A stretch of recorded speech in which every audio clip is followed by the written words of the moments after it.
people are... Recording is on. I'll just finish what I was saying is that I just being witness. I'm just a witness of where I live. I don't rely too much on what I see on the internet and media to appreciate and understand what's going on in America, Australia, or Africa. I have never lived there and I don't know, but I can see that it has an enormous effect on the way people react to collapse and react to pandemic, and I think it's due to the state of society, the violence, the police, the guns. Like, we don't have a culture of guns here. I mean, somebody who's got a gun is just like to go and shoot a rabbit or something, or and it's like, oh, he has a gun, like, but and I hear the talk on Reddit and everywhere. It's very, very different for me to understand. But yeah, the mental health, the suicide rate here is because of lack of human contacts and the lack of sex and openness and parties. And and I was saying when the recording went off that a lot of people are returning to places of Sakwa here, nature, old Celtic worshipping spots, old holy sites and things where people meet at night to just try to just get peace somewhere. And because you can't go to pubs and you can't go to places where there was music, because it's a country where we have a lot of things around music and live music, so you can't do that anymore. So I see that happening. That's all. I'm just witness of this. But and I really don't think collapse is a sudden thing. I mean, that's really not on my. I don't see it like that at all. Yes, I think that's a good message. But so there's sudden shocks that although you can predict where things are going, basically, things are not going to get better kind of way. There are a couple of things one of them is the big shocks like COVID. Everything seems to come out of the blue when things the problems accumulate, and they're generally unanticipated. So though it's not sudden, there are sudden shocks, and there's sudden shocks like like say the cloud rates went off in the Arctic. That would be kind of a social shock. There might be shocks like somebody lets off a nuclear bomb, and so those kind of things that people didn't expect. But the main thing is that there are two streams here. There's the stream of what's happening in the bigger world, where all these you get this stuff telegraphed, and then the preppers' mistake is they think that their personal experience is going to reflect that meta experience, and it's unlikely.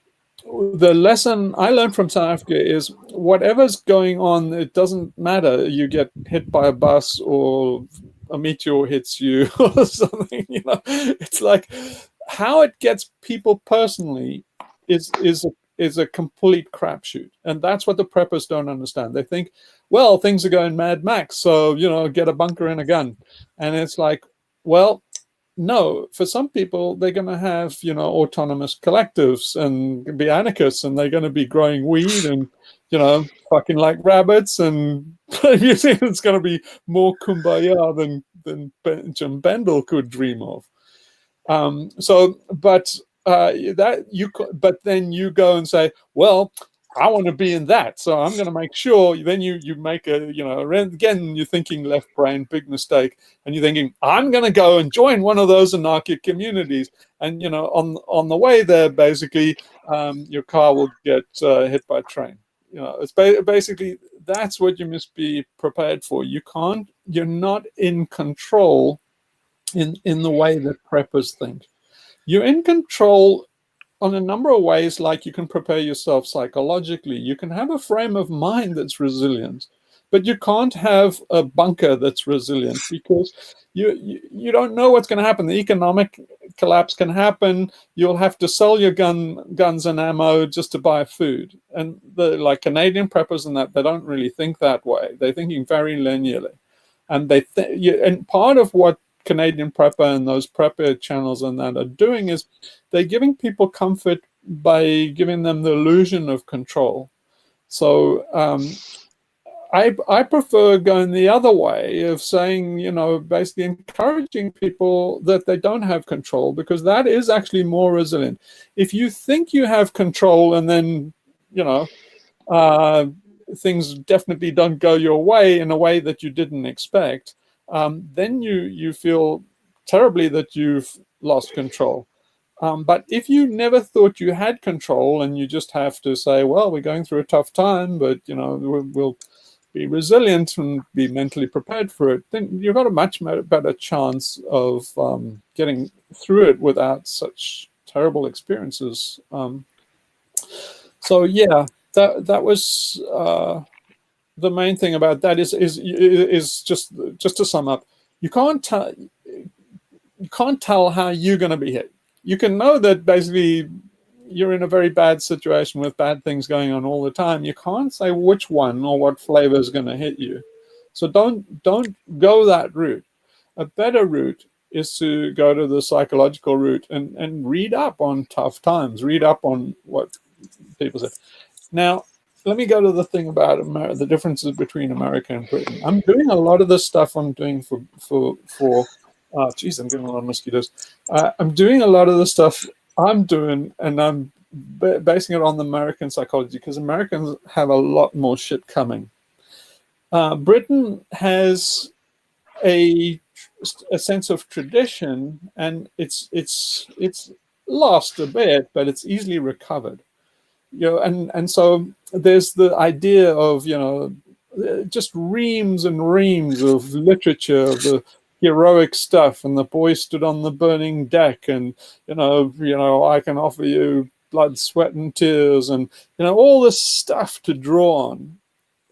America doesn't have much of that, and if they do, they've said, oh well, that's a white people thing. I don't care what Lincoln said, I'm not black, it's like,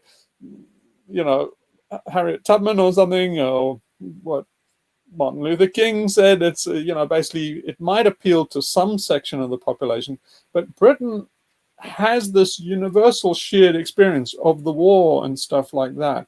So it kind of goes back to that, and they've kind of like, we've seen a lot of shit, and they're hard, like Russian people. Like, we've seen a lot of shit, and this is a lot of shit, but like our grandmothers have done worse, and remember this time, and remember. Americans don't have that, so they're completely out in the cold. They walked into a casino gulag, and they're all individuals. There's no solidarity. There's no community. There's no family left. I mean, a nuclear family is not a family. A nuclear family is sort of abomination. And so they're absolutely unequipped, and they're going to take people in China and America are going to take the biggest hit, because they have the the furthest to fall. In Africa, and that, it's like business as usual. A lot of this stuff is business as usual. In fact, things can get better. If you look at the mortality statistics for COVID, all countries except South Africa suddenly got a leap in the normal deaths. So South Africa suddenly got normal, and basically the death rates plummeted, because they had a lockdown on alcohol and people didn't go out and murder everybody else. So they had a great result. Now, I don't really know how I can really feel that I hit a lot of clangers with some of the stuff I say with the British audience, because they're very comfy and they're far more homogeneous. Now, the shit is gonna, look, this is an island of 67 million people that can only feed half its population. So it's not going to be a cakewalk. Don't assume Britain's going to be singing Kumbaya. So that, but, I would rather be in Europe. People in Europe are going to be, they have tradition, they have social networks, and they have a better attitude. They have a more surviving attitude. So Europeans unquestionably are, even if they had it materially harder, they would weather it better.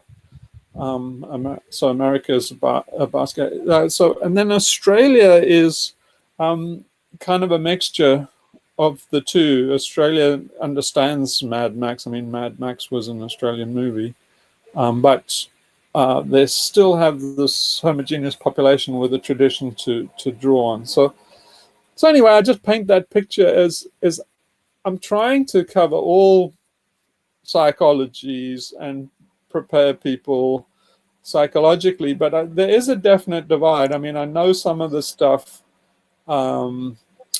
doesn't translate. Yeah, and here we've had the famine is only 100 year, a bit more than 150 years. People, it's not long ago, but because it's Ireland, we have enough to feed three times our population here on the, you know what I mean? And we're just a density that's so small, and there's plenty of expanses of empty land. So from where I am, what I see here is completely different, but completely different. But on the other hand, it wouldn't take long to, with a change like we were talking before we recorded, a change on the North Atlantic currents and the Gulf Stream going south, we freeze.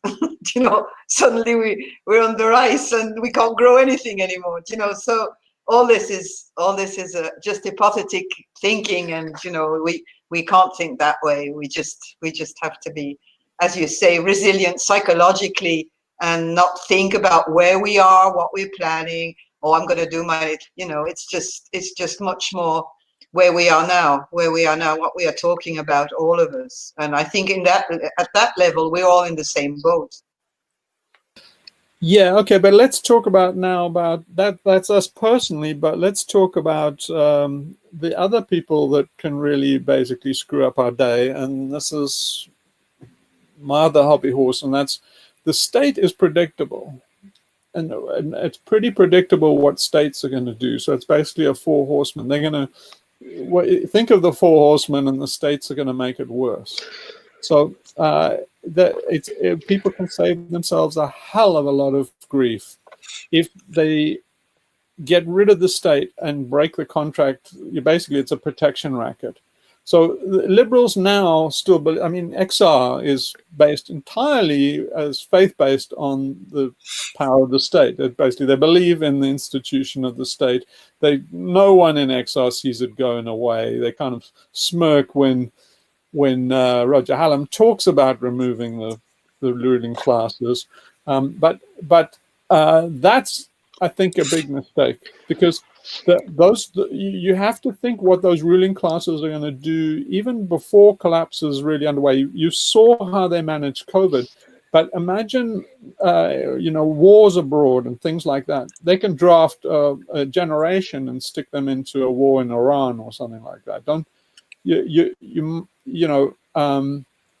And there's a strong incentive for them to make things go fash, because they can keep control better. Look at China. These guys must have looked at envy with what China can do in terms of a lockdown, which is basically just shoot on sight if we see you on the street, compared to what you can do in a liberal democracy. Is like, please don't go out. I know it's unconstitutional to tell you that, but be socially responsible. It's a very weak position for a government to be in a crisis. It's better for them to scare the shit out of the population and then take totalitarian control, because it's easier for them to manage it. And a lot of the liberals will like it and hand over that because they're scared, particularly women. And then here we get very much onto the rape thing. And I think this is a subject that should be raised more, because the government cannot protect you from a rape. And no one talks about this, but a lot of the support that Civ gets and the state gets is somewhere deep down. Women want to be able to call out the white knights to save them from assault and rape. The police cannot save you from a rape. It doesn't happen. The police don't save many people from rape. So it's a very, very false sense of security that I feel the state tacitly relies on, that people falsely think that they're being protected by the police when they're not. And it is particularly with women, get a false sense of security by what the security forces can do. Now, this gets dark very, very quickly. You have to think in terms of when the state goes to war with, say, Iran or, in America with hordes of caravans coming up from South America, stuff like that, then the women will send men off to go and fight when they should be actually just killing off the government so that they didn't have to go to Iran. Instead, the women start giving out white feathers to particularly men to go and say, go and protect me. And so it's very important to tell people, A, that, you know, this is an empty protection racket. The government doesn't really give you any more protection than the Cray twins or, you know, basically the mafia. It's basically you need protection from the government, really, is the thing. But women wear it because they have this naive sense that they can be protected from assault. And I think men have the idea that they can be protected by the law, that they can always have a lawsuit and get retribution and stuff, and only have to go through that process to know that it's a sham. The government offers nothing in terms of protection. It's all a paper tiger and a sham. But people don't know that. Liberals don't know that.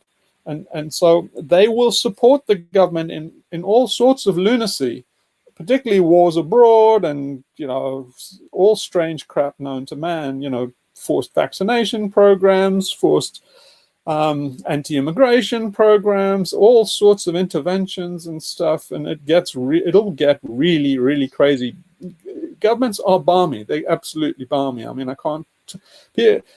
Liberals think you're talking hyperbolically when you call these people psychopaths. They are psychopaths, literally, clinically psychopaths. Anybody that comes on the television, Boris Johnson, you know, basically Biden or Trump, they psychopaths, clinical psychopaths. You don't know what a psychopath is. That's how they get away with it.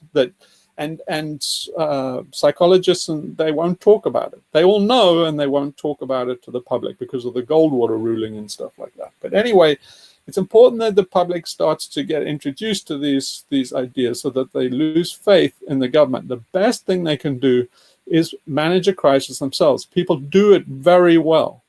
Autonomous collectives, community support is very strong, but it only comes out when people know that it's required. And they don't come out and do it when they think the government will do it. You don't go and help somebody down the road when you think social services will do it. You remember the famous case in New York with that woman that was in the 70s that got killed by that guy, and 30 bystanders stood by and did nothing? Became a famous case in psychology, very studied, about why did 30 bystanders do nothing when this woman was murdered in front of them. Most of them did it because they thought that somebody else would do something. The 30 people thought it wasn't really their responsibility. They thought the police handle this kind of thing. They didn't have a sense of responsibility. They didn't have a sense of community. So the sooner that you get the state out of the picture, people say, well, fuck, you mean we've got no protection? Say, yeah. Said like, well, fuck. And then they start being concerned. They think, well, what about the, Granny Elsie down the road? Is like, if we're in lockdown, does she have food? Well, at the moment, she doesn't, because the state isn't going to feed her, and everybody thinks, well, the state takes care of that shit. And this is a very bad thing about socialism, is basically saying, well, we have a big nanny state to do all that sort of thing. And it's like, no, you don't. State can't do shit for you. State will put you in an old age home and basically leave you unfed while you die of COVID. And nobody's going to help you because they think the state's there, and it doesn't fit with the preferred mindset that the state protects us. So they don't want to hear that the state is not doing shit.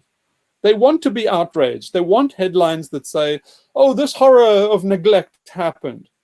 And they don't want to say the state is pure neglect. It doesn't have the capacity. You didn't pay. You liberals didn't pay enough for the government to give you the protections that you think you have.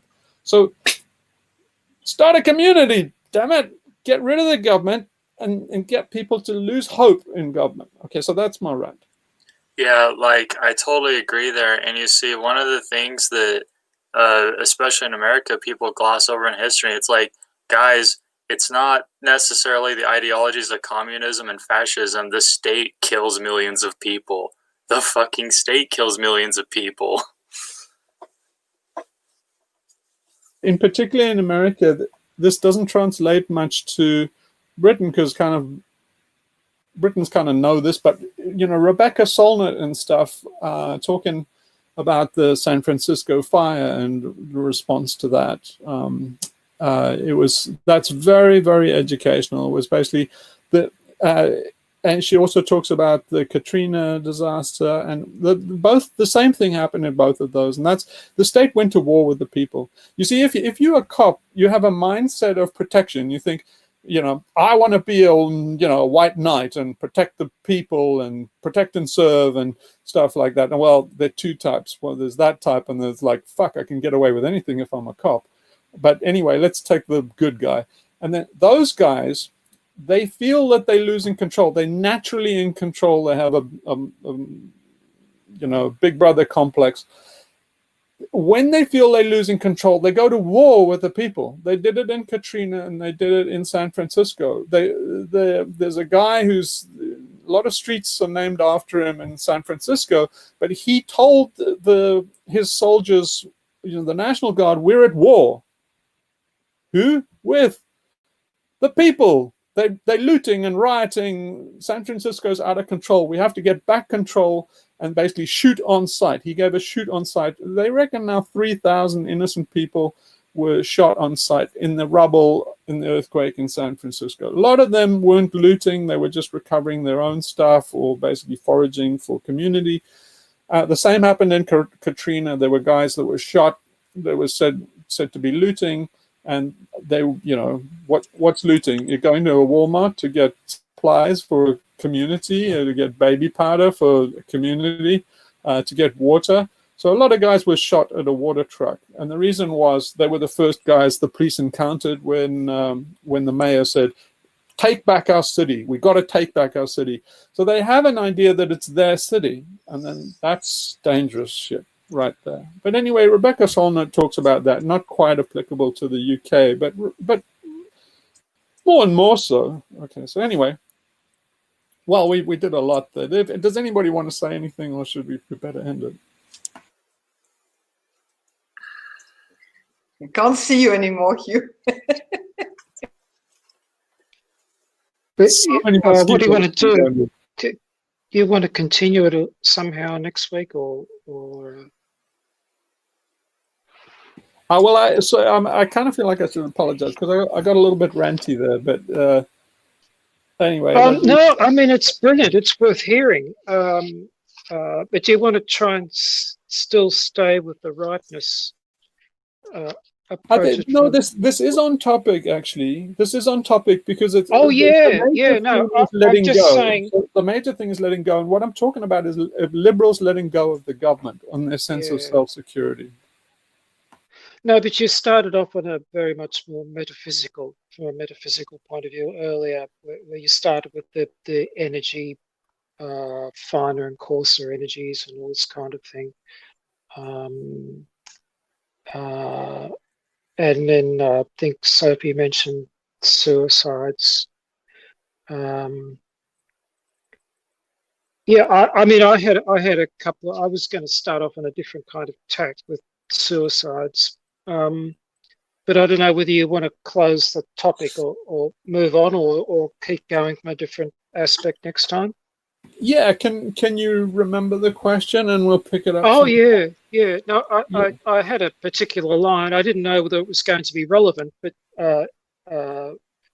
we can try that next time if you want to. Yeah, that would be a good thing to do. Mm-hmm. All right. Okay then. Yeah.